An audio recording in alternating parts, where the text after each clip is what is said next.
This has to be the most hilarious thing that I have read this entire year. You have a law professor which suggests a rewriting in the American Constitution that would be more like what the Democrats would want. This would actually empower the government. Because the cool thing about the American Constitution and why I like it as a European is that it gives individual more power than almost anywhere else around the world. And you may ask yourself, why is it good to give the individual more power? It's because I'm an individual. I want more power. Like, of course, I am interested in having more freedom than I am interested in someone I don't know to have power over me. It makes absolutely no sense. In a nation where individuals have power, that's called a democracy. In a nation where the government has power over the individuals, that is called tyranny. But anyway, let's see how this law professor plans to rewrite the American Constitution. So the current Second Amendment says a well-regulated militia being necessary to the security of a free state. The right of the people to keep and bear arms shall not be infringed. In other words, this is why you can't have communism, fascism, or Nazism in the United States. Because if people don't want it, they have weapons. Like, good luck being a communist and trying to go into some rural area to take the land away from people, to seize their property, to seize their means of production. Good luck doing that in America. You can do that in Europe, but in the United States it would be incredibly difficult. And I'm willing to bet that throughout American history, people in power who wanted more authority and who wanted to impose their will upon the people most likely took into account the fact that the Americans have weapons. And they said, okay, we can't do this. We need to tone it back a little because we don't want problems. Meanwhile, in other European states, they probably don't give a fuck. It's like, all right, well, we can push all the authoritarianism we want. Like, what are people going to do? So that is the current Second Amendment. The new Second Amendment, it's kind of like political correctness where they ban one word and replace it with a paragraph. All people have the right to bodily autonomy consistent with the right of other people to the same, including the right to defend themselves against unlawful force and the right of self-determination and reproductive matters. The government shall take responsible measures to protect the health and safety of the public as a whole. So this is literally just for today, I guess. Because pandemic is the talking point. This should now be the constitution for the next 100 of years, right? But what I love is that the left now has a very big problem within the United States. The left is really infatuated with the abortions. Like, they really care about it. And what's interesting is that the way they managed to argument it in front of the American people and reach a consensus with the right is by saying, my body, my choice. Right? So, leave me alone, my body, my choice. They're appealing to the individual mindset that the American Constitution was founded upon, like the power of the individual. So, okay, they went with safe, legal, and rare. The right agreed, like they found a middle ground. But now the left is your body, my choice. Get vaccinated. Vaccine mandates. Like, you're going to be excluded from society unless you X, Y, and Z. Mandate this, mandate. And the right is like, are you sure?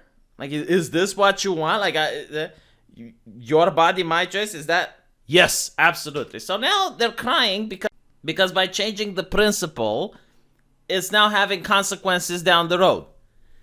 And Texas is saying, all right, well, if it has a heartbeat, then it's a human being, so you can't do it anymore. And the left is saying, oh, well, no, because now you're outlawing it. Like, choice is now outlawed. Is it though?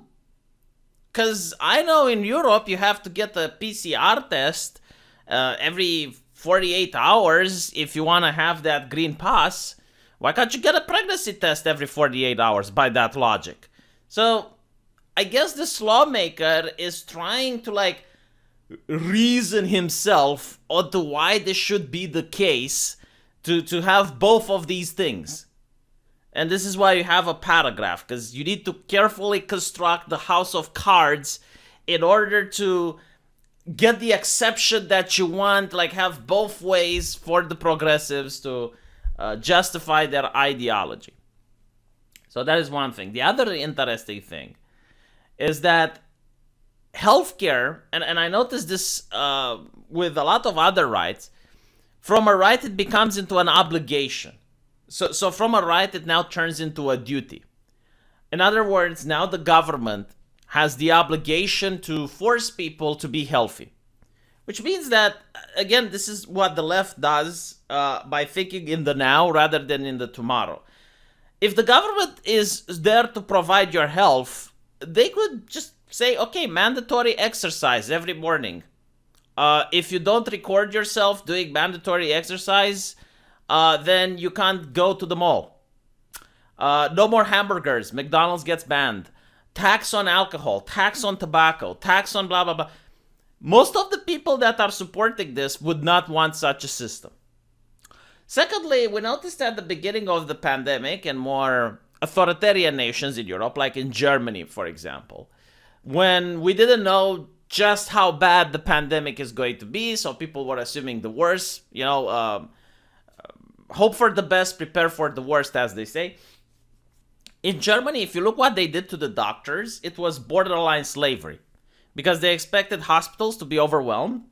So they made it so that doctors couldn't resign, if I remember correctly, for 30 days. Like they had to give a warning in advance. They drafted people that were residents, so even people that weren't supposed to be doctors got drafted. In other words, they started treating doctors like soldiers, almost like slaves in a way. And I'm thinking like, did doctors even sign up for this? Like, do you even care if they consent or not? And, like people can use the moral justification. Oh, yeah, but you're a doctor. You sort of know if you had the duty, blah, blah, blah.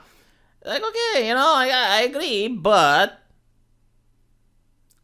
did they consent to the fact that you're going to treat them as soldiers? Did they consent to the fact that they have to get longer shifts, and did they consent to the fact that they can't quit whenever they want to?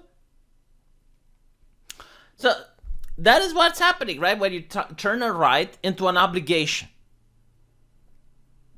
And notice that the right to bear arms is completely gone now. So if the government wants to become tyrannical, wants to stop it, and there is absolutely no way in hell that this rewritten amendment is going to pass. Like, you're not going to get even the majority of votes, let alone the overwhelming number you need in order to pass an amendment, simply because now the left is also pro-Second Amendment. I noticed that with the increase in crime rates, a lot of left-leaning people are buying guns to the point where gun owners are having supply chain problems. Like, they can't bring the weapons in to meet the demand. So who's going to sign this? Like, do you think the people who just spent money for a weapon are going to sign a rewritten amendment which allows the government to take that weapon away? Believe it or not, left-leaning people do care about property. It's just like other people's property they don't care about, but their personal property, oh, they care about it a lot. So no, you're not going to pass this this laughable amendment. It's just so that people can congratulate the professor and be like, oh my god, oh, you're such an excellent human. You're an excellent, excellent human. And, he gets his name out on Fox News, I guess. Absolutely ridiculous, humorous as well. Especially from a professor of law, which you would think cares a little bit about the current constitution and the American mindset, and doesn't live in the now, but looks at the bigger picture of things, is capable of zooming out. But, it is what it is. By the way, didn't the Nazis, if I remember correctly, also try to enforce medical health? Like, for example, screen people for various medical illnesses, and if they found out that you're likely to have children with the same illness, they would not allow you to breed. I think in Sweden they did the same, like forced government castration. It didn't happen that long ago. I know what I'm saying now, it sounds batshit crazy, but it happened in the lifetime of my parents. Another example is China with their one-child policy. I mean, you're opening the door to so many abuses. It's not even funny. And these aren't hypothetical abuses. It's abuses that happened in other parts of the world during the lifetime of, again, of our parents, or, maybe the lifetime of the listener if you're old enough. Like, what is up with these people? Don't they learn anything from history? Probably not. Let me know what you guys think, and I'll see you in the comment section. Take care.